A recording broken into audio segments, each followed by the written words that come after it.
सभी लार्वों को खाना दिया गया है या नहीं?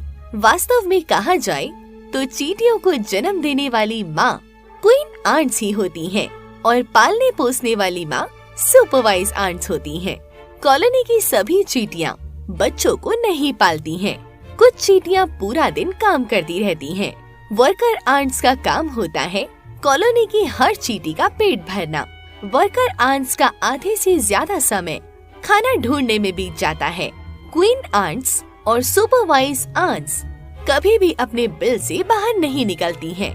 क्वीन आंट्स और सुपरवाइज आंट्स तब बाहर आती हैं जब सभी चींटियाँ किसी नए बिल का चुनाव करती हैं। अंडों को नए बिल में ले जाने का काम भी वर्कर आंट्स का ही होता है। चींटियाँ हर चीज को पचाने में एक्सपर्ट होती हैं और कुछ भी खा सकती हैं। चींटियों के खाना ढूंढने और उस खाने को अपने घर तक ले जाने में दिलचस्प बात ये है कि अगर किसी भी चींटी को पता चलता है कि किसी जगह पर खाने की चीज रखी है तो वो तुरंत अपनी साथी चींटियों को बताने के लिए अपने घर की ओर चल देती हैं। लेकिन वो सीधे घर की ओर नहीं जाती। वो बड़ी चालाकी से अपने पेट को जमीन से बार बार सटा के चलती हैं ताकि उनकी गंध जमीन पर छूट जाए। और जैसे ही चींटी अपनी साथी चींटियों के पास पहुंचती है तो वो इशारा करती है और सभी चींटियां उसके पीछे पीछे चल देती हैं। तब उसी चींटी के द्वारा छोड़ी गई गंध की मदद से वो उस खाने के पास पहुंचती हैं और उसी गंध के सहारे वर्कर आंट्स एक लाइन बनाकर एक दूसरे के पीछे पीछे चलकर खाने के पास पहुंचती हैं और खाने को अपनी बस्ती में ले जाती हैं। सभी कीटों को सबसे ज्यादा अट्रैक्ट करता है चींटियों का स्मॉल साइज और इसी साइज के चलते कई शिकारियों की नजर इनके ऊपर ही रहती है।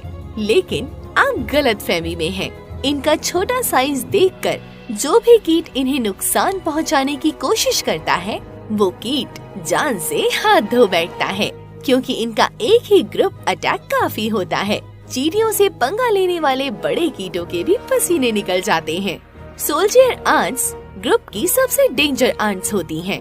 हर प्रजाति की चींटियों की कॉलोनी में सोल्जर आंट्स जरूर होती हैं। नुकीले दांतों से लेस सोल्जर आंट्स का एक ही काम होता है, अपनी बस्ती की सुरक्षा करना। सिपाही की तरह तैनात रहने वाली सोल्जर आंट्स के जबड़े में 2 बड़े नुकीले दांत होते हैं, जिसकी मदद से वो अपनी कॉलोनी को हर खतरे से दूर रखती हैं। सीधी सादी सी दिखने वाली चींटियों का भयानक रूप तब देखने को मिलता है जब वो अपनी कॉलोनी की लड़ाई किसी दूसरी कॉलोनी की चींटियों से लड़ती हैं। इस लड़ाई में काफी चींटियां मारी भी जाती हैं। चींटियां अपने आप में ही कुदरत का एक बेहद खास क्रिएचर है। चींटियां सुपर आर्किटेक्चर भी होती हैं। कुछ चींटियों की प्रजाति जमीन के भीतर रहती है तो कुछ पेड़ पौधों की पत्तियों में अपना घोंसला बना लेती हैं। जो चींटियां पेड़ के पत्तों पर घर बनाती हैं, उनका घर बनाने का तरीका भी बहुत मजेदार होता है। चींटियां सबसे पहले एक दूसरे को पकड़कर एक श्रृंखला बनाती हैं, फिर पत्तों को पास पास खींच लेती हैं। पत्तों को आपस में जोड़ने के लिए रेशों की जरूरत होती है। चींटियों को रेशे इल्लियों से प्राप्त होते हैं। इल्लियां एक प्रकार का रेशम कीट होता है। चींटियां इल्लियों को जबरदस्ती उठाकर पत्तों के पास लेकर जाती हैं। उसके बाद चींटियां इल्लियों को गुदगुदाती रहती हैं ताकि इल्लियां रेशों को निकालती जाए। रेशों की मदद से पत्ते आपस में जुड़ जाते हैं। इतना खींचातानी करने के बाद एक खूबसूरत आंट हाउस तैयार होता है। सभी चींटियों के घर बनाने का तरीका सेम नहीं होता है। चींटियों की कुछ प्रजाति जमीन के नीचे घर बनाती हैं, जिनके रास्ते घरों के अंदर कई कमरों को जोड़ने वाले होते हैं। चींटियों को बहुत सारी मिट्टी खोद खोद कर उसे बाहर निकालनी होती है। खोदी गई मिट्टी से जमीन के ऊपर एक टीला सा बन जाता है।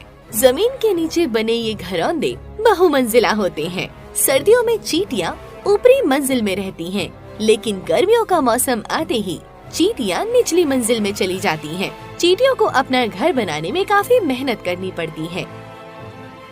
आपको ये जानकर हैरानी होगी कि छोटी सी दिखने वाली चींटियों के दिमाग में कुल 2.5 लाख मस्तिष्क की कोशिकाएं होती हैं, जिसके सहारे वो अपना नन्हा सा दिमाग दिन रात